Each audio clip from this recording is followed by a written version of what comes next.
everybody. Thank you so much for coming this evening. I'm really excited to have you all be here. I'm really excited about the Ride2Own program. It's just fantastic. My name is Cynthia Newton. I've been here at Thomas Coon Newton and Frost, following bicycle law in Oregon and representing injured cyclists since 2004. There have been a lot of changes, and e-bikes is one of the most fun parts of that. So what I want to do is just go through some e-bike information and then some rules of the road information. But what I definitely want to do is be available to answer any questions that you have that you've developed after being out on the road with your bikes. So hopefully we'll have a little bit of time at the end for those questions. So I'm looking forward to it. This is our Ride2Own e-bike law Let's Talk virtual clinic. And I'm so glad that you're here. As I said, I've been here at Thomas Coon Newton and Frost for about 20 years. And we have a really helpful e-bike book that's at our website, and that's here at tcnf.legal. It's a resource for you after this is over. It's a little bit dated. We'll probably be updating it, especially with the class system coming in next year, but it is available to you. So don't hesitate to look there whenever you have questions. The Ride2Own program, many of you probably know these things, but the first neighborhood that got them was back in the Portsmouth neighborhood in late 2023. And my understanding is that you folks are part of the second pilot in the 3 cities starting in April and May of this year. There's 75 bikes, Maddie tells me, with 60 e-bikes of the regular kind, so to speak, and then 15 cargo bikes. So that's fantastic. I was hoping maybe if any of you would like to share, you could show, you could take yourselves off hide screen and let me know some of this information, because it would be fun for me to know kind of where you're riding. So I'm wondering if you commute or ride to school on your e-bike that you got, if anyone wants to share that by just a show of I think I hands. should launch the little built-in poll. What do you think? Oh, that would be nice. I think that'll be easier. Okay. Unless everyone's feeling super chatty. You can also raise your hands, but yeah, I'm gonna launch a poll with, I think, all of these questions, although I put 6 questions in. So this is anonymous. So yeah, weigh in, and then I'll share the results on the screen. Cynthia, you might not be able to see this in question form as a co-host. Yeah, I feel like I can't see it. Yeah, it looks great. Oh, good. Okay. You might not be able to vote. I can't vote. That's okay. I hope everyone else can see it okay. I don't know how well it works if you're joining from mobile.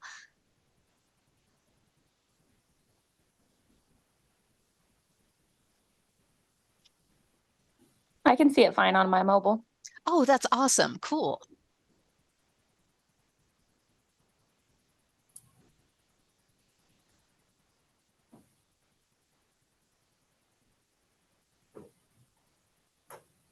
Okay, we have 78% have participated so far. Let's give a couple more seconds.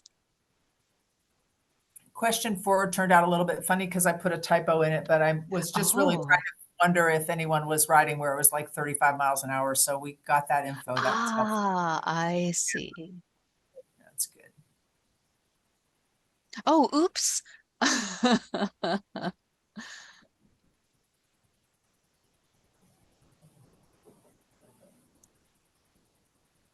Okay, we're missing one person, but I'm going to end the poll. Oh, that might be Bergen. And share the results. So everyone should be able to see these results now. Oh, and I think you can close the little window before I stop the sharing if you want to. Yeah, great. So it looks like plenty of people are about half taking it to work. Not very many people to school, but a few. Lots of people riding where it's 20 miles an hour or less, and then a good portion of people riding where traffic's much faster. So that's interesting to know. And then not a lot of business use, and folks are going to use it in the winter maybe, and then some people don't know yet. So that's just kind of helpful to know. I appreciate that. Thanks, everybody.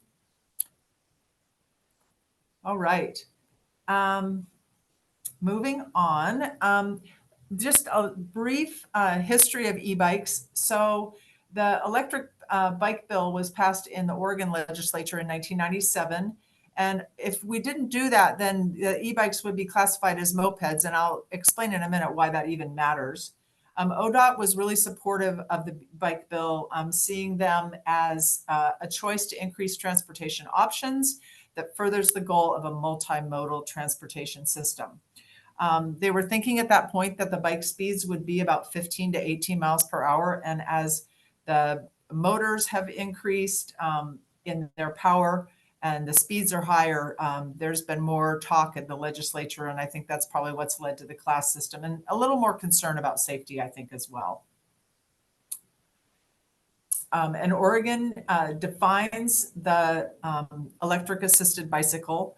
So what I'll be referring to a lot in this talk is a thing called the ORS, and that's the Oregon Revised Statutes. That's where all the vehicle and rules of the road live in our statute system. And if you're ever curious about, like, what does the ORS say about anything, you can just, put in your search bar ORS stop at a stop sign, or ORS red light, or ORS what is a bike, and you can pretty much come up with the ORS section that states the law for you.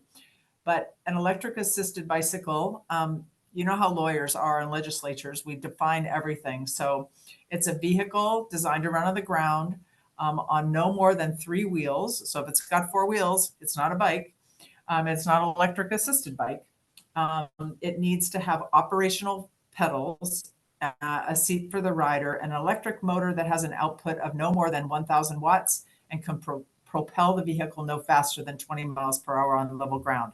And you'll see when we get to the class system that's going to come up that they have changed this somewhat because of this speed is going to change with the classes. Here's our 3-class system that's going to come into effect on January 1st of 2025. It was House Bill 4103. If you like to read statutes, you can go to this link, and I think this program will be available later, or you can jot this down. You can go and actually read the statute itself. Yeah, we're recording, and I'll also, if you want to send me slides, you can, or else I will type this in and put it into the notes that I send out to everyone tomorrow, for sure. Great, thanks, Maddie. There's a good Bike Portland article on the class system, and there's also a link to that here as well. So here are the classes. What's going to happen is in the legislature, this ORS definition is going to get amended so that we'll have these 3 classes. And the class 1 is provides assistance when the rider, assistance from the motor only when the rider is pedaling, and stops providing assistance when the bicycle reaches a speed of 20 miles per hour. The next one is you can get some propulsion without the rider pedaling, but the top speed, again, is going to be 20 miles per hour. The motor's going to cut out then and not provide any greater assistance. At class 3, the speed can get up to 28 miles per hour. And yeah, so Maddie and I were talking before this, that this propelled is a little bit unclear perhaps, because I understand that some of your bikes have a little bit of a, not a full throttle, but a little bit of an assist that gets you going at the beginning. So your bikes, the older alphas are going to be all class 1, and some of those newer ones might be a class 2. It's not going to matter for what we're talking about with the laws today. And that might be just something to sort out a little bit later, whether that assist to start out gets you into a class 2. But at the moment, it doesn't really make a difference in terms to the application of the laws to those bikes. The other thing that this law is going to do is going to change the definition of bicycle to make sure that it includes the fact that a bicycle has pedals. And that's important because it keeps bicycles out of being accidentally described or believed to be a motorcycle or other things where you're totally using the motor to operate the bicycle or operate the device and you're not pedaling at all. And these are just examples of some of the things that electric assisted bicycles aren't. And those are motor assisted scooters, mopeds, and motorcycles.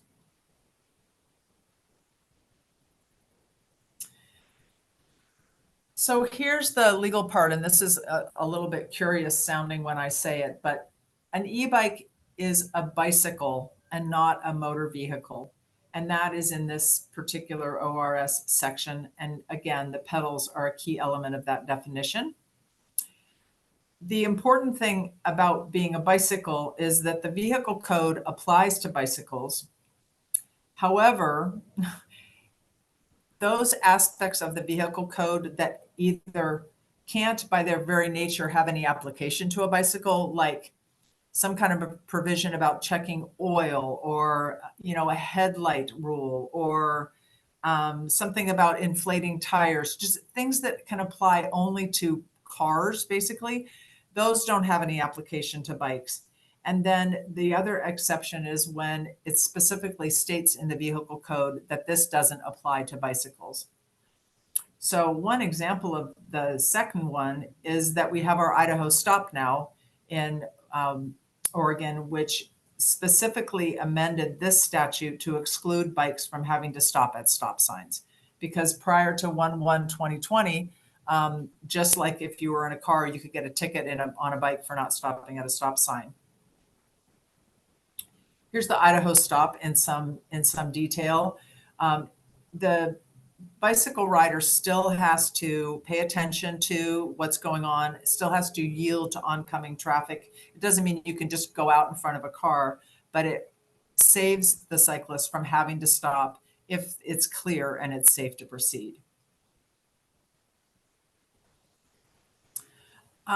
So now we know that your e-bike has these nice characteristics about it that make it nice because you have a longer range. And if you have hills, you have some assistance there. And if you're trying to carry cargo, you have some assistance there too. So that's great. But for many of these rules, a lot of the rules are the same as they are for a traditional bike. And I want to just go through the rules now and then talk about where these vehicle codes apply and what the rules are that are somewhat different for you because you have an e-bike. So the general riding principles are pretty much the same for all cyclists, and I like to go over them because I think they're kind of important just to set the tone.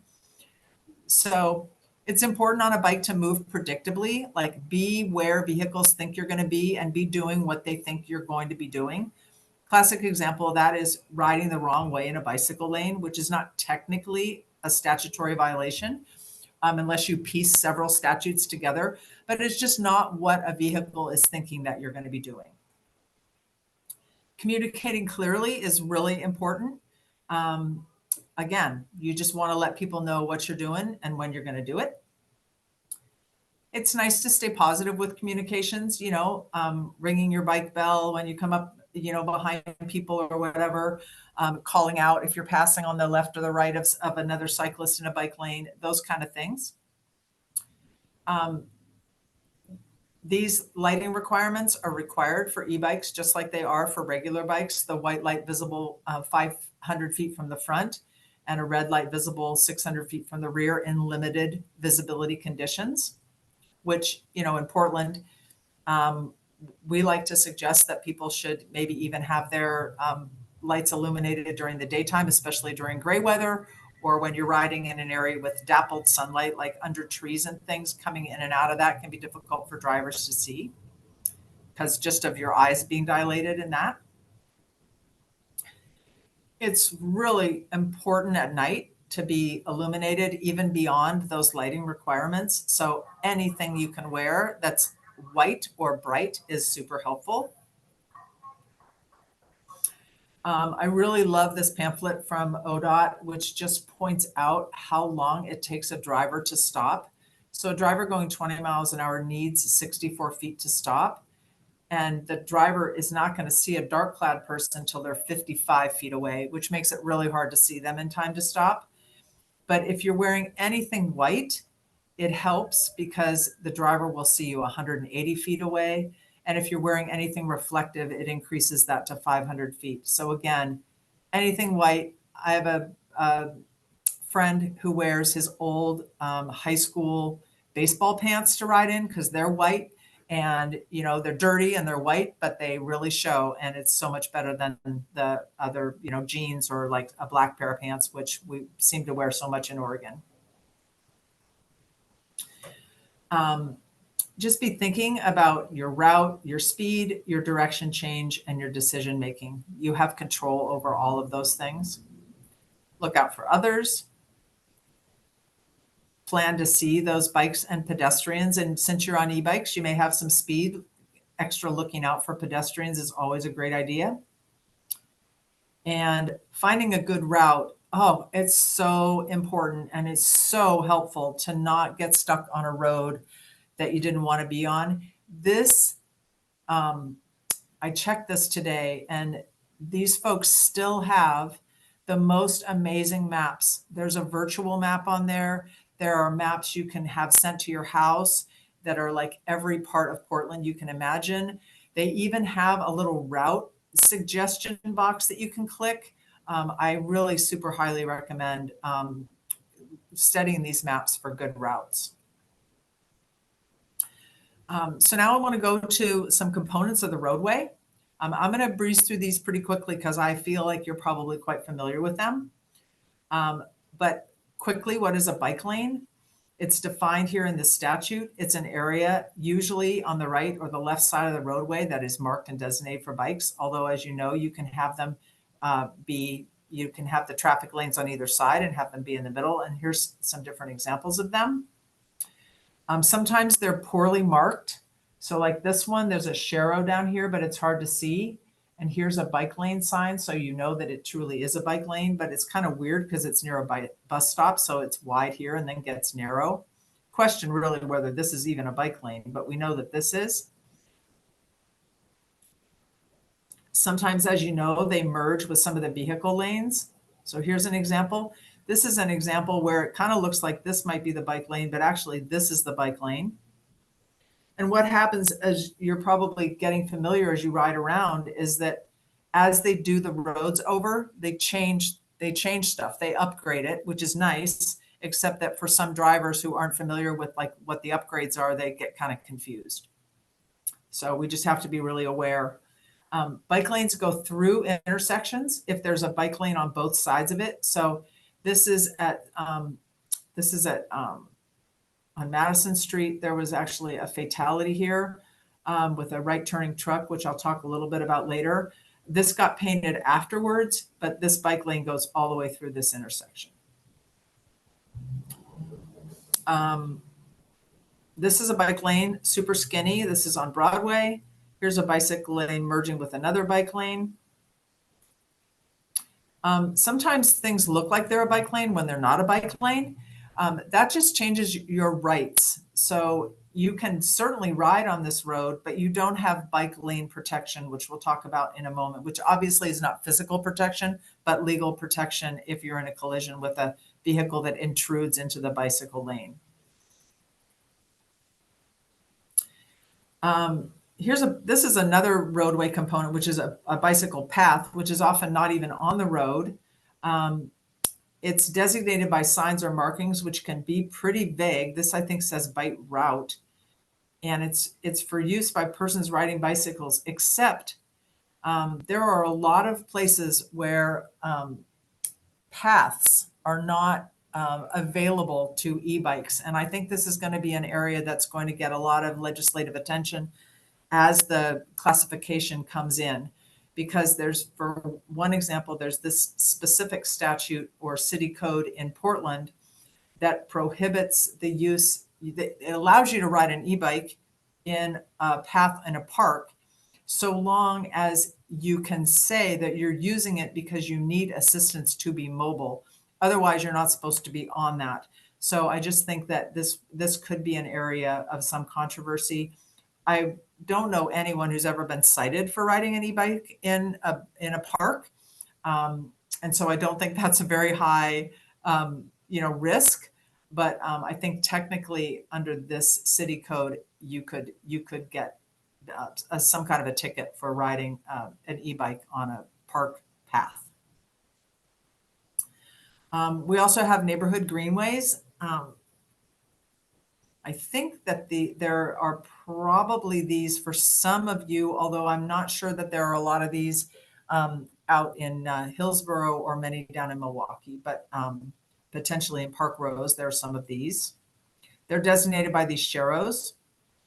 And they're really just a nice place where the speed limit is lower. There aren't any real specific like legal rules that apply to them, like that, you know, you can walk in the middle of them and it's kind of like a sidewalk or anything like that. They're just designated, suggested kind of friendly places to ride.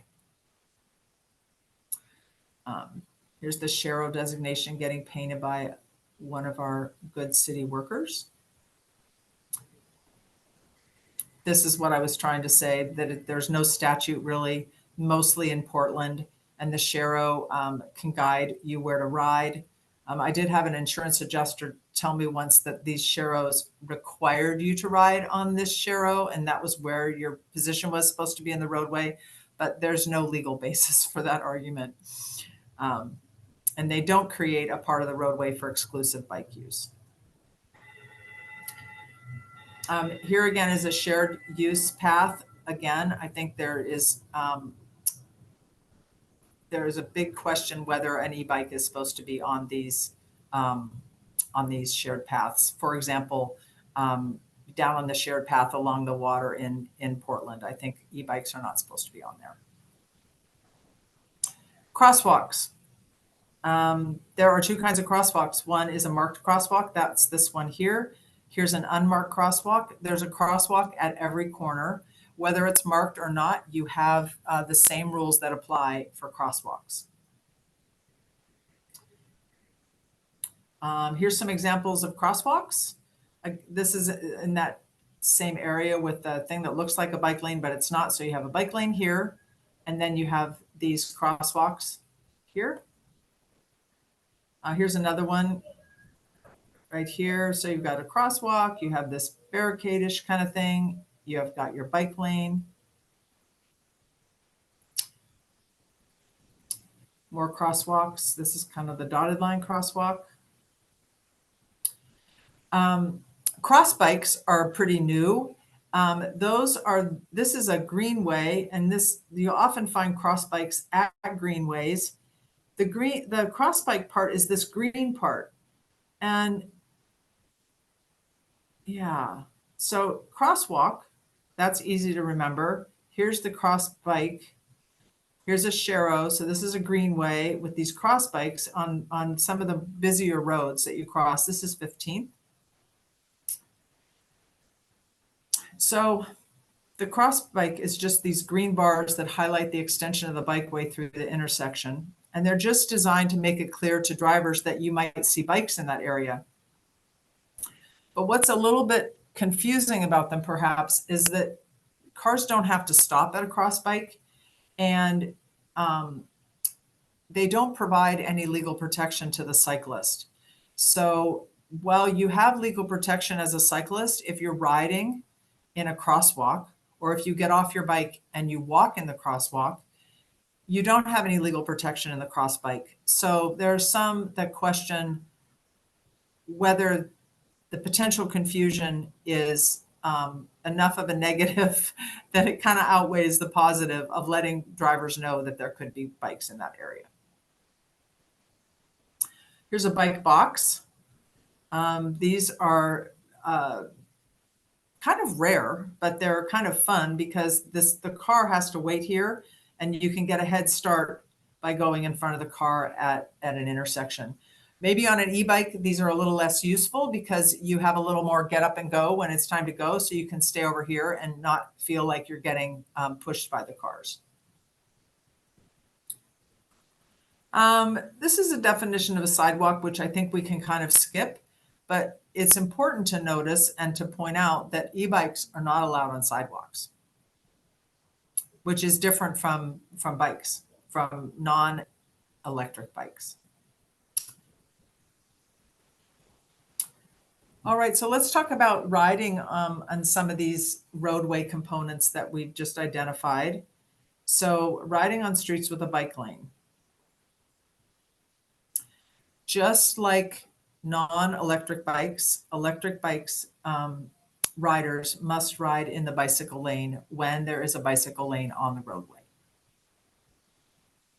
There are exceptions, and there are several articulated reasons in the statute: when it's obstructed, or when it's under construction, when there's a bunch of debris in the bike lane, or when you're making a left turn, you can leave the bike lane and come out and make a left turn if you wish. Here's another example of that. Here's a cyclist in the bike lane, and here's a cyclist out of the bike lane, presumably to make a left turn. When you're riding in a bike lane, sometimes the infrastructure will be that there are buses that are also crossing back and forth across that. You have to yield to a bus that's moving back and forth in across that bike lane.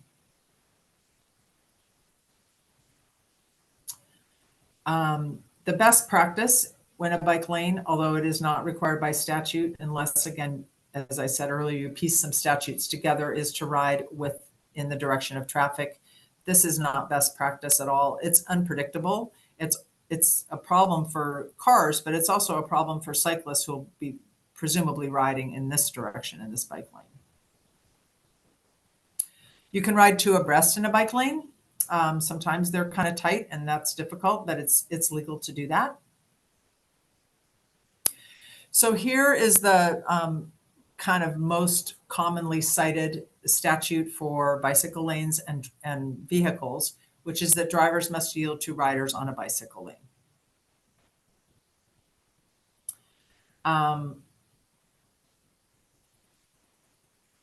Yeah, and this we'll talk a little bit later, but this is one of the most common vehicle versus bicycle collisions scenarios is what we call the right hook. I always like to mention whenever I do these clinics about just the danger of right hooks and the particular danger of larger vehicles. This is an actual photo from an actual collision, and here is the bicycle. This was a fatality. These large trucks are a real hazard, and I just always like to point that out to folks. This is a creative solution. It may not have a lot of application because there aren't that many of them, but here we have a bike light and a vehicle light, and these interact with each other so that these cars are held back when the bike only has a green light. And it's kind of cool because here, I think this photo might have got cut off a little bit. I apologize for that, but this cyclist has a green light and these folks have a red light and a no turn on red. Here's another solution to avoid those right hook collisions, which is to pull the bicycle lane away from the curb ahead of the intersection. Here's one that we saw earlier where the roadway basically forces the bicycle and the vehicle to negotiate their interaction before they get to the corner to try to avoid that right hooking mechanism. Large vehicles, again, even a Sprinter van type large vehicle, the visibility is just so much reduced for these drivers. And believe me, I'm not making excuses for them. I'm just trying to give you the good warning. Same here, coming up alongside these vehicles, even in a bike lane, it's completely legal. But I just urge caution because sometimes these folks are not checking their mirrors as well as we wish they were. This is again from that same case. In the course of that litigation, that vehicle got a fender mirror to improve the visibility of this entire right side of the vehicle. Big old blind spot. And here are some more mirrors that were tested. And that vehicle again. In-tracking is this is kind of beyond a right hook, but one of the things that happens with the right hook is that these rear wheels, you can see how they are much closer to the curb than the front wheels. So we call that in-tracking, and that's just kind of inevitable with these larger trucks. And that's another reason why these are more dangerous. Okay, let's talk about riding on streets where there's not a bicycle lane. So if you're riding at less than the normal speed of traffic using the roadway at that time, you need to ride as far to the right as practicable. On a one-way street, you can also ride to the left. Now, with an e-bike, it may be that you, especially on some of the lower speed streets, that you are able to ride with the flow of traffic. And in that case, you don't need to be riding over to the right. So that's another one of those little differences between maybe a regular pedal bike and an e-bike. So here, this is a statute that allows you to take the lane, as we call it, when you're not impeding traffic. And again, when you can go up to 20, if you're riding in a residential area, you may be riding with the flow of traffic, and it's completely fine not to be over to the side, which can be really nice so that you don't have to kind of weave like to the curb and back out, to the curb and back out. That can maybe sometimes almost feel safer.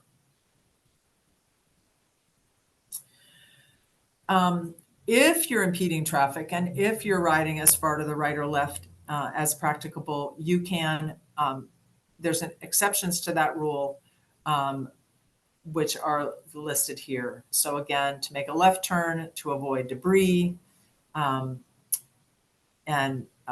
when you're riding next to a bike and you both are not impeding traffic.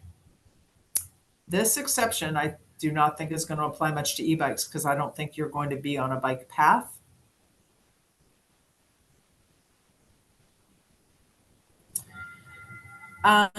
This is a particular statute that allows a bicycle to pass a vehicle on the right, if they may do so safely. And again, with the greater speed that you have on your e-bikes, that may be a possibility for you, and you can do that so long as it can be done safely. Cars can pass you on the left at a safe distance, and the distance they need to keep is the distance that if you fell over on your side, that they wouldn't strike you. That's what's required. This 3 feet for passing is just a guideline. It's not any kind of specific rule. It has to be far enough away that if you were to go down, they would not hit you. Car doors. The statute says that the car door opener must yield to a bicyclist, whether or not that bicyclist is in the bicycle lane or not. This happens to be a bicycle lane. Again, this 3 feet is just a guide. This is a kind of amazingly, running into a car door can really injure you. So this is something that I think has become a greater hazard over the past years because of the use of Uber, the use of Grubhub and those kind of delivery things that like sometimes people just pull into a place where they're going to open a door. There's also passenger doors that can be opened. And also if your speed on an e-bike, again, if your speed is a little bit higher, that's just going to be a bigger impact with the door. And so this is a hazard also. The other thing too is that I think people pull up in their cars now and maybe sit and maybe do some work on their phone or maybe even on a laptop. So it's a little harder to tell that like a car has just stopped. You can see the exhaust or you can see the lights on. You just may not know that someone's just going to fling a car door open. So something definitely to watch out for. But in this situation, again, it's the responsibility of the car door opener to make sure they don't open it either so close to you that you can't stop or into you. And so, you know, from the liability standpoint, you're probably going to be in a good position. But again, it just can cause so much injury. I just like to warn people to really watch out for that, especially on these skinny bike lanes that are tucked right up against the cars. I want to talk a little bit about crosswalks. I think the crosswalk dynamic really kind of changes with the e-bikes. So a car and a bicycle rider has to stop for pedestrians crossing in the crosswalks, whether they're marked or unmarked. And crossing in a crosswalk means that someone is expressing an intention to cross in the crosswalk by putting their foot or their cane or their wheelchair or whatever out into the edge of that crosswalk. This is a really interesting statute, and it's very helpful for safety because it requires a car that is when one car in one lane is stopped at a crosswalk, the cars in the adjacent lanes must stop. So whether they see the pedestrian or not crossing, they still must stop. And it's really helpful because to avoid the collisions where someone's crossing in a crosswalk and they clear several lanes, but in that last lane it's open and a car comes through and hits them. So this is a really helpful statute. There is a statute that requires pedestrians not to dart out, and that is this statute. So a pedestrian cannot suddenly leave a curb or a place of safety and move into the path of a vehicle where it's so close that it constitutes an immediate hazard. One of the questions I get the most often of all is whether a cyclist can ride a bike in a crosswalk. And yes, you can. The only thing is that you have to leave the sidewalk at walking speed. Now that's the part of this that's not really going to apply to an e-bike unless you're walking your e-bike, which then you're probably at walking speed already, because with e-bikes, you simply won't be moving from sidewalks into crosswalks.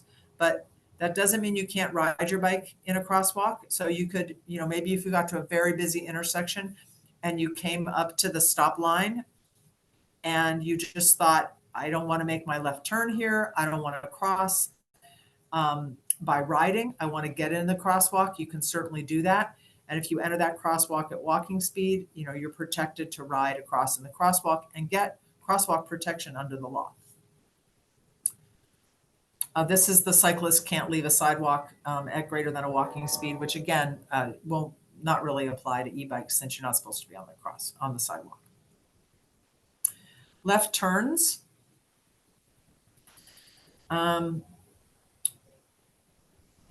As I said earlier, you can leave the bike lane to travel into the vehicle lanes to make a left turn.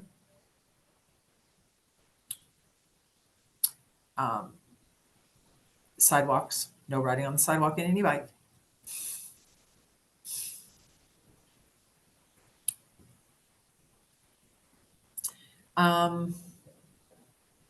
I wanted to talk a little bit about unfortunate events or collisions that might happen if you're on the road with your e-bike. So in Oregon, when a cyclist is involved in a collision and is injured, the first payer of the medical expenses is going to be their own auto insurance if you have auto insurance. So a lot of people don't know that their auto insurance is going to apply to their bike. So you don't have to have your bike on your policy or anything like that. It just applies to you as a cyclist. And the first payer of your medical expenses is going to be a thing called personal injury protection. And that's something that every auto carrier in Oregon has to include on your policy. So if you have car insurance, that's something that's available.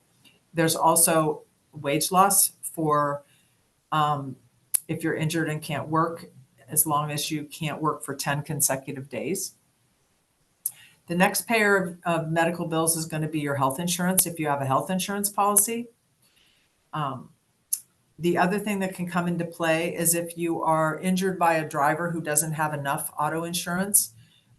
Minimal limits in Oregon is $25,000, and sometimes that's insufficient to compensate a cyclist. So in that case, if you have an auto policy and if you had an auto policy, you'd have under or uninsured motorist coverage, and that would be also available to you. The driver's automobile coverage is also, assuming the driver is 50% or more at fault for what happened, the driver's PIP coverage is also going to be available to help pay your medical bills. The BI here stands for bodily injury. That's what a lot of people think of as sort of their injury claim that you would make against the driver's carrier.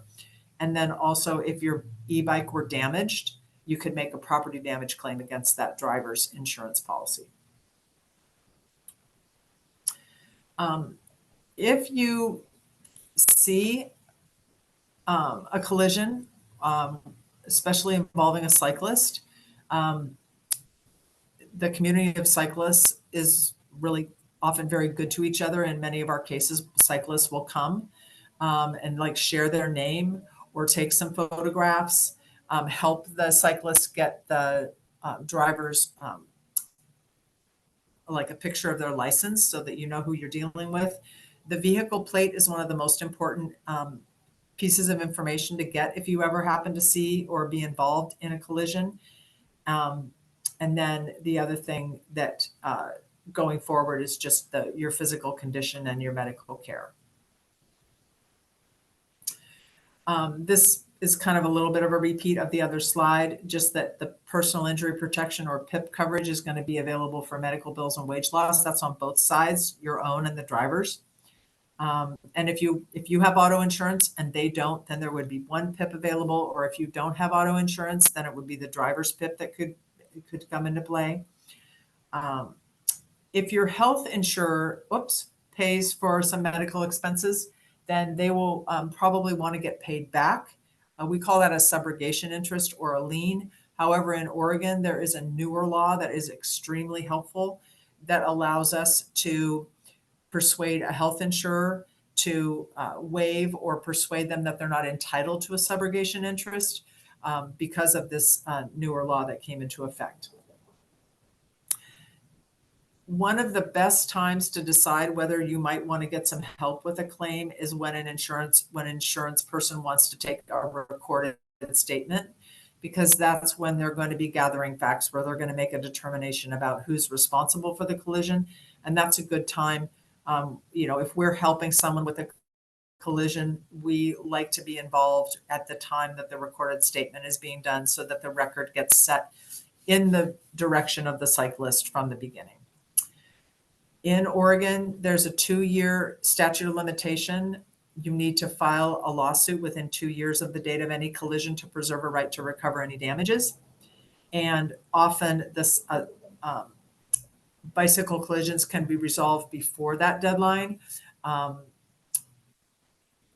And so that there's just a thing there about settlement timing, that it can be helpful to get someone involved before that deadline is fast approaching so that settlement can be explored before a case has to be filed. That's the core of what I have for you tonight. I'm happy to answer any questions, or certainly try to answer any questions that any of you might have. Thanks for coming.